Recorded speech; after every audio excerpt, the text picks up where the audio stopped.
और आपको सबसे पहले बता देते हैं कि जो ये विधायक गए हैं इनका कहना क्या है। पहले तो आप देखिए, एक इनके प्रवक्ता थे जिन्होंने चुनाव के नतीजों में टीएमसी की हार के बाद, टीएमसी के प्रवक्ता थे, राष्ट्रीय प्रवक्ता, सबसे पहले पार्टी छोड़ी थी और बीजेपी के समर्थन में बातें करने लग गए थे। यही इस वक्त ये खबर दे रहे हैं कि हां, सारे असंतुष्ट विधायक वो एक साथ जाकर के ये क्लेम करेंगे कि हम असली टीएमसी हैं। मेरे पास ये खबर आया कि, और कुणाल घोष जी जो तृणमूल के विधायक हैं उन्होंने भी प्रेस में बोला ये कि ऋतव्रत बंदोपाध्याय के नेतृत्व में दोपहर को करीब 50 तृणमूल कांग्रेस के विधायकों का रूबी के पास एक होटल में मीटिंग हुआ, फोन पे भी बात हुआ, और शाम को एमएलए हॉस्टल में भी बहुत एमएलए के साथ मीटिंग किया है। और आज शायद ये दोपहर को 1 या 2 बजे ये सारे एकजुट होके विधानसभा के स्पीकर के पास जा रहे हैं और ये 3 मेन मुद्दे ये लोग उठा रहे हैं। पहला, हम लोग 2/3 मेजोरिटी हैं, करीब 50 विधायक हम लोग के साथ है, हम ही असली तृणमूल है।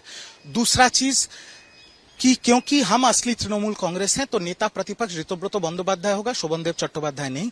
और तीसरा, हम लोग के पास 2/3 मेजोरिटी है तो ये जो घास के ऊपर जोड़ा फूल का जो सिंबल है ये हमारा होना चाहिए। शिवसेना महाराष्ट्र मॉडल अभी बंगाल में चल रहा है। पर मैं 2 बहुत बड़ी बातें कहना चाहता हूं। पहला बात, जिम्मेदारी अभिषेक बनर्जी को लेना पड़ेगा। जिन जिन लोगों को अभिषेक बनर्जी हाथ पकड़ के इस पार्टी में लेके आए, ये सब ने पार्टी का पीछे छुरा घोपा है, अभिषेक बनर्जी के पीछे छुरा घोपा है। और तृणमूल कांग्रेस के नेत्री ममता बनर्जी जी को भी एक जिम्मेदारी लेनी पड़ेगी कि 2 चीजें वो समझ नहीं पाए। प्रभु राम ने जब रावण का वध किया था तब एक विभीषण था। ममता बनर्जी जैसे इतने बड़े पॉलिटिशियन, उनके पार्टी में 50 विभीषण है, उनको पता नहीं चला। अब ये रिजू दत्ता, ये कोई विधायक नहीं है, ये आप पार्टी के कोई सदस्य भी नहीं है, इनकी बात पर यकीन क्यों किया जाए? क्योंकि ये वो बात बता रहे हैं जो ऑलरेडी खबर है, जो पहले से मालूम था, ये केवल उसको कंफर्म कर रहे हैं। और आपने देखा, इन्होंने खुद कहा कि महाराष्ट्र मॉडल बंगाल में चल रहा है और ये असंतुष्ट विधायक स्पीकर के पास जाएंगे और आज कहा दोपहर में जाएंगे और वहां जाकर क्लेम करेंगे कि असली पार्टी हम हैं, तो पार्टी का नाम हमारा, पार्टी का सिंबल हमारा, लीडर ऑफ अपोजिशन हमारा। और ये सब लीडर ऑफ अपोजिशन के नाम पे जो रेजोल्यूशन पास किया गया विधायक दल की बैठक में, ऐसा दावा किया गया था टीएमसी की तरफ से, उसमें फर्जीवाड़ा हुआ। जो विधायक थे नहीं उनके भी फर्जी दस्तखत कर दिए गए, फ्रॉड किया गया। यही शिकायत टीएमसी के विधायकों ने स्पीकर से की थी, जिसके बाद उनको निष्कासित किया गया और वहीं से ये सारा सिलसिला, ये सारा ड्रामा जो है वो शुरू हुआ है। अब मैं आपको इस खबर का एक और प्रूफ दिखा देता हूं। कुणाल घोष पार्टी के अभी भी प्रवक्ता हैं और ये तो माने जाते हैं कि अभिषेक बनर्जी के गुट के हैं, क्योंकि ये गुट की बात हो गई है। ये हाथ जोड़कर अपील कर रहे हैं, हाथ जोड़कर अपने विधायकों से अपील कर रहे हैं कि मत भूलिए, आप इंडिपेंडेंट नहीं जीते हैं, आप ममता बनर्जी के नाम पे जीते हैं, आप तृणमूल के सिंबल पे जीते हैं और मैं हाथ जोड़ के आपसे अपील करता हूं कि पार्टी के साथ इस बुरे वक्त में खड़े रहिए। सुनिए जरा। আমি বাকি বিধায়কদের হাত জোড় করে অনুরোধ করব, যারা এই ঋতব্রতর পাল্লায় পড়ছেন, আমার একটা অনুরোধ, আমরা কেউ নির্দল জিতে আসিনি, আমরা জিতে এসেছি তৃণমূল কংগ্রেসের প্রতীকে। তৃণমূল কংগ্রেসের দলের প্রার্থী মমতা বন্দ্যোপাধ্যায়ের ছবি ব্যবহার করে এবং মমতা বন্দ্যোপাধ্যায়কে যারা ভোট দিয়েছেন সেই ভোট আমরা পেয়ে বিধানসভায় এসেছি। দম থাকলে নির্দল হয়ে আলাদা নিজেরা জিতে এসে তারপর আমরা সব করতাম। तो देखा आपने, वो तो नाम लेके कह रहे हैं कि ऋतव्रत बनर्जी की पार्टी में मत जाओ, तो ममता के साथ खड़े रहो। मतलब अब मामला हाथ से निकल चुका है। प्रोफेसर साहब भी आगे, सर स्वागत है आपका। त्रिपाठी जी, कोई शक रह गया है क्या कि पार्टी भी जा रही है ममता जी के हाथ से? नहीं, ममता जी अब मुझे लगता है कि स्वयं से उसी अवस्था में चली जाएं और उनको फ़ोन करना चाहिए, सबसे पहले तुरंत मातोश्री में फ़ोन करना चाहिए। तो उससे सहूलियत ये होगी कि आगे के लिए क्या कुछ करना है, कैसे बचे रहेंगे, वो सारी चीज़ें हो जाएंगी।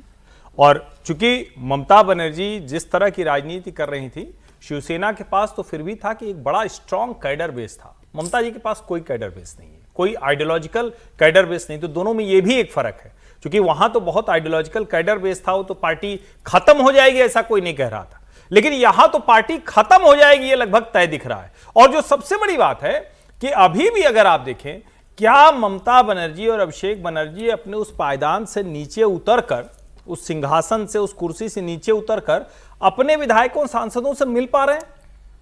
क्या उनके पास एक भी कोई ऐसा व्यक्ति नहीं जो अपने 80 विधायक हैं उनसे संपर्क करके बात कर पाए? किसी विधायक से ममता बनर्जी की फोन पर बातचीत नहीं हो पा रही, यह ज्यादा बड़ी चिंता की बात है। अभिषेक बनर्जी से किसी का कोई कनेक्ट नहीं हो पा रहा है, यह ज्यादा बड़ी चिंता की बात है। और जाहिर है अगर 80 में से 60 विधायक उनसे बात नहीं करना चाहते हैं तो कोई तो रणनीति वो बनाएंगे। अगर जिस पार्टी में रहना चाहते तो उसके नेता को, उसके अध्यक्ष को, उसके महासचिव को उसका फोन इग्नोर करना वो तो संभव नहीं था। तो इसमें अब कोई भ्रम नहीं दिख रहा है और ये शायद परिणति है जो वो करते आ रहे मैं थे। तो अब नाराजगी की बात तो क्या ही करें, इससे ज्यादा क्या बताएगा कोई। और बाकी जो और विधायक है जिनका नाम लिया जा रहा है उनकी बात भी सुना रिजू दूंगा दत्ता मैं। जी के बारे में एक लाइन में कहूं, कमाल के कलाकार व्यक्ति हैं, क्या पलटे हैं? कमाल के कलाकार व्यक्ति हैं। जो आदमी भाजपा का झंडा उखाड़ उखाड़ के फेंक रहा था तृणमूल की सरकार रहते तक, अब वो कह रहा है कि तृणमूल का झंडा बचेगा ही। देखिए, अब इसमें कोई शक नहीं कि ममता जी के ज्यादातर विधायक उनके साथ नहीं है, लेकिन सवाल यह क्या वो काम करेंगे जो ये अभी व्यक्ति सज्जन ये क्लेम कर रहे थे कि ये जाएं स्पीकर के पास और कहें कि हम असली शिवसेना, हम असली तृणमूल कांग्रेस हैं और हमको सिंबल मिले, लीडर ऑफ अपोजिशन भी हम जो चुन के देंगे उसको बनाया जाना चाहिए। क्या उस हद तक आपको मामला जाता हुआ दिखाई दे रहा है सर? मेरे को तो केवल इसी में केवल आशंका था कि क्या वो विपक्ष के नेता बनने के लिए सारी तैयारी कर रहे हैं। मूल प्रश्न ये है, क्या तृणमूल कांग्रेस टूटकर एक नई पार्टी बने और वो विपक्ष की पार्टी के तौर पर खड़ी हो भारतीय जनता पार्टी सरकार के, इसके लिए ये सारी टूट हो रही है।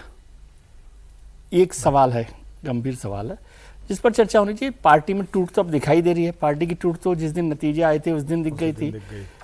और रिजू दत्ता साहब तो सबसे पहले आए थे, उन्होंने पहले ही माफ़ी मांग ली थी जो गलतियाँ की, जो नहीं की उन सब के लिए भी। तो वो तो खैर अलग है, वो अभी प्रवक्ता हैं खाली, लेकिन विधायक जा रहे हैं, टूट रहे हैं। और ममता जी की स्थिति अब मुझे नहीं लग रहा कि ऐसी है इस भगदड़ में कि वो कुछ रोक पाएंगी। जितने लोगों, स्ट्रेट सवाल है, क्या ममता जी से पार्टी छीनी जा रही है? अब ये बिल्कुल लग रहा है ऐसा कि वहां पर पहुंच गए आप, जिसलिए आपको बार बार उद्धव ठाकरे और शिवसेना याद आ रही है।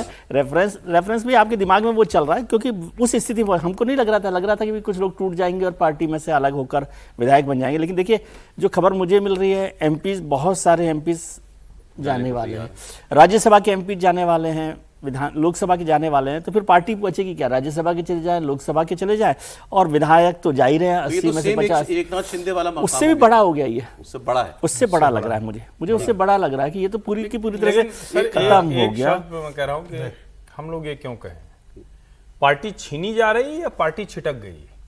चलिए, जैसे वो कोई भी शब्द का तो कोई नहीं कर सकते, नैरेटिव का नहीं, मतलब पार्टी मैं- अभी उनके सर, पास सर, है। सर, एक अभी आप कह रहे थे मैं उनकी अभी दुकान है। आपको देखिए, छीनी की कल छिटक गई।